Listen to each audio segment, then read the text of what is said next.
ఢిల్లీ ముఖ్యమంత్రి మేధావుల పేరు మీదనే కదా ఆయన. ఆయన వారసుడు ఢిల్లీ ముఖ్యమంత్రి.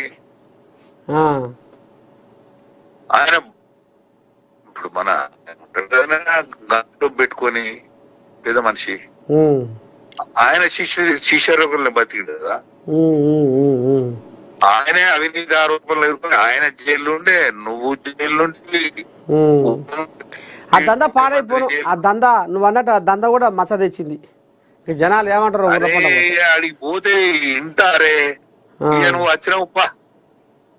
వచ్చినావుపా అన్నారా. పైసలు ఖర్చు పెడితే కార్లు మన్ను మశానం ఈ పొలగాళ్ళు గిలగాళ్ళు తిరుగుతారు కావచ్చు, కానీ ఈ పోయినోళ్లే ఉంటారు, ఆడ ఉండేటోళ్ళు ఉండరు.